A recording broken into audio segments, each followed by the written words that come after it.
Hi, Kat here for Lightwave Digital. Continuing on with our introduction to Lightwave Flow, let's revisit our simple goosing.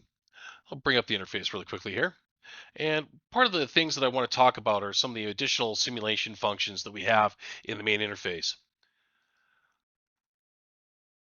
Let's set ourselves up to bake this just really quickly so we can get an idea of what our default was.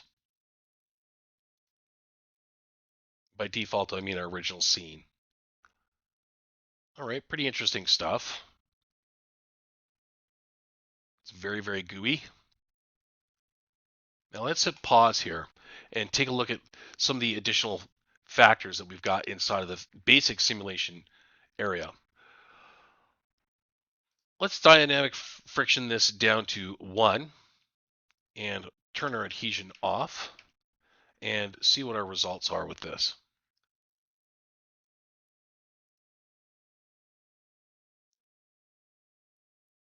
Obviously, without the friction being cranked up and the adhesion, we get more of a liquid flow that decides it's going to follow the direction of its emission with very little resistance. So let's just put a little bit more adhesion back on there so we can see a bit better interference with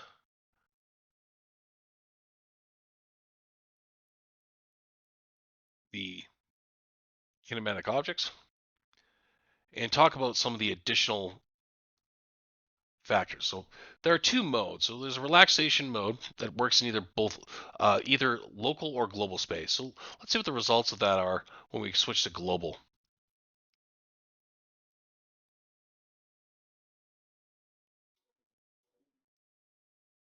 Very interesting. Definitely a behavior change. Let's get a little bit more close up here. See from a perspective view. Now, we'll see also that that behavior change made the um, interaction between the dynamic objects, these kinematic planes that we've got here, kind of lose their accuracy. So for this kind of a situation, we definitely want to go with the local mode because we won't have that problem.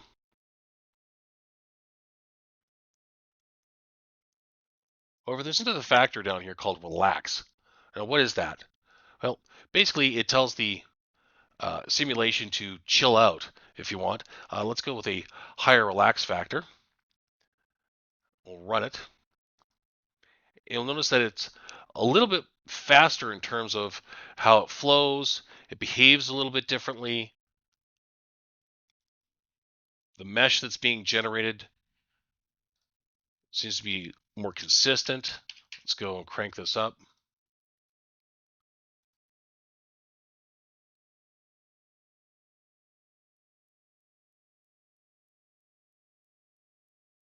Zoom out a little bit. You see kind of, has an easier time of passing over these objects without much interference. Let's hit pause again and reset this back down to 1.25. Let's take another run at it.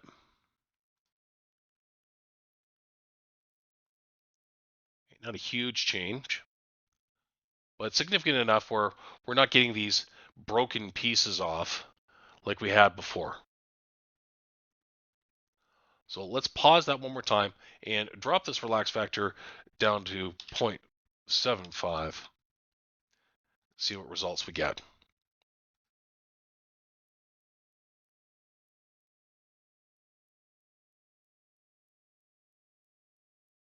Very consistent. I think we've hit the bottom of the threshold there for what it's going to present to us. But there are more options. More simulation options is the button that we want. Let's take a look at some of these. Now, particle margin and kinematic margin are kind of self-explanatory, but I'm going to explain them to you anyways. The particle margin is basically a factor of how far apart or how much on the edges of the particle center there's going to be for the simulation to work with. So think of it as like a kind of a barrier, an orbit to the particle. Kinematic margin is kind of similar. If you have a kinematic object inside of your scene, your flow, that's working with the fluid that's being emitted from an emitter, that kinematic margin is going to control that. So it's effectively a factor of control or collision distance.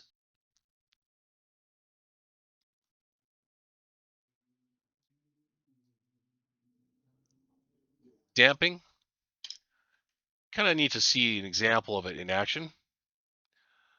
So let's hit reset and we'll hit continue and we'll run it.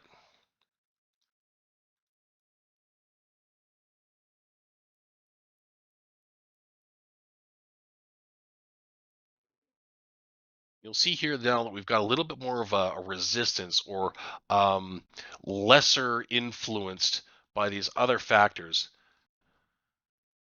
taking place.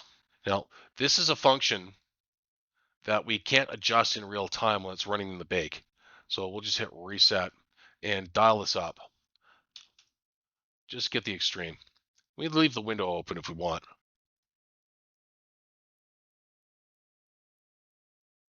Then you can see this drastically change the behavior of the fluid, almost making it like it's more thick or it's got more density to it. Almost like a substitution for viscosity.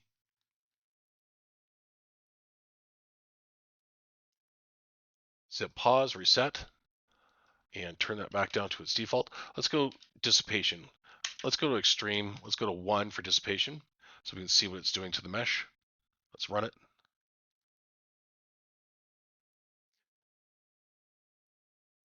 And see the material itself, while filling inside or compacting or compressing, is causing us to get a glob that just kind of sits here. So this is more, something like caulk or some type of industrial filler or something like that you would use in your tub. Maybe some kind of glue. So let's go back to the simulation.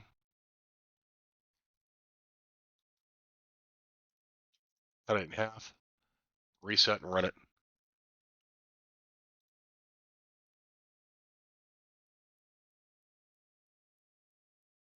More expansion this way, and it starts to ooze off the edges faster.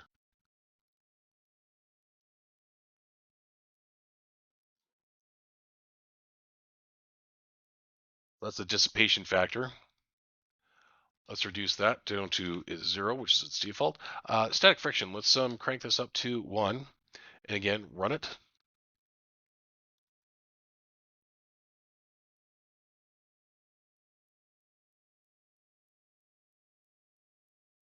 Pause that, reset it, and crank it up to 10.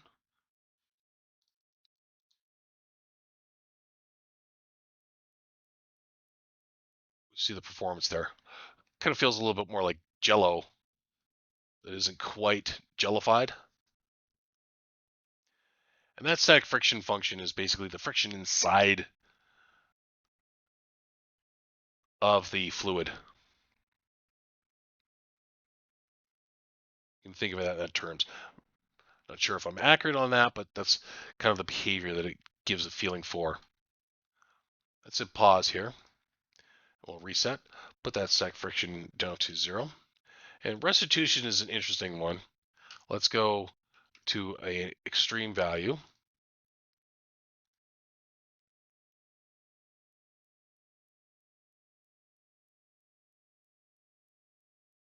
Basically ensures that we've got a consistent kind of flow. And this is not intended to work necessarily on its own. It has to work with other factors. But you can see that it's all basically congealing along its intended path or its origin path with very little deviation, except for when it either goes off a cliff or impacts something and then takes a little bit of a turn. So let's go reset, run.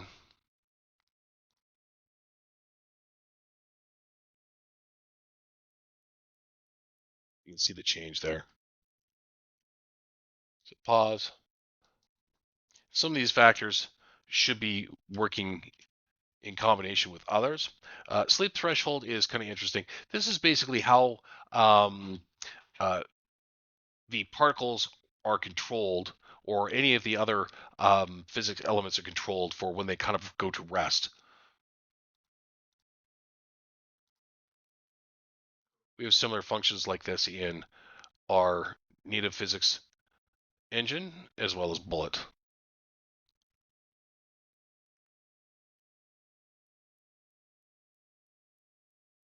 You got a little bit more gloopy gloop. And of course, one of my favorites is this one called shock propagation. Now, this is one that's a little bit dangerous to work with, so you really want to keep this into the minimal values. So we'll turn the sleep threshold back to 0. What this does is it basically propagates a shock or echo back through or forward through fluid. So if we hit run, you'll see that the globbies will start to build up, and eventually you'll see this thing go crazy. But that's why it's got an envelope control. Let's say you're dumping a bottle of shampoo out onto somebody's scalp, and it's got a little bit of a bounce back to it, or you have something that's rubber and it kind of bounces back, and the echo bounces back the other direction from which it came after it impacts the end. That's basically what the shock propagation factor does. Just try at a lower value, and this is something that you really need to use minimally. And of course, all of these have envelopes on them so you can control their behavior. So we'll let this run for a little bit. Then it starts to build up and it goes boom. So obviously, this is something that needs to be very, very conservatively used. Fluid rest distance, as it kind of suggests, the default is 0.85, but the rest distance is something that if you don't respect this very well, it's going to cause unpredictable results. But again, it's going to be highly dependent on what you're doing with your fluid. So that's the default value. We had it at 0.65 before. Let's try it at 1.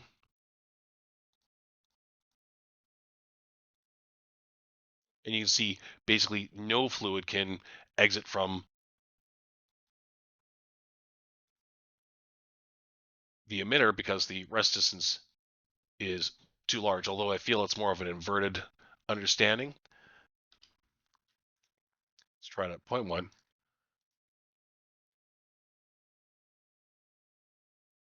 Fluid rest distance. So basically, we've got no cohesion whatsoever. If you want to do water, running out of a large hose or something like that, you can play with these types of values to get something like that. But this basically determines how much the distance is before the fluid starts to rest. And this, with the shock propagation and the other factors that are in here, including our original substeps, iterations, particle size, and distance, contribute to how much fluid is actually leaving the emitter. So let's go back up to 0.75, which is a little bit more reasonable.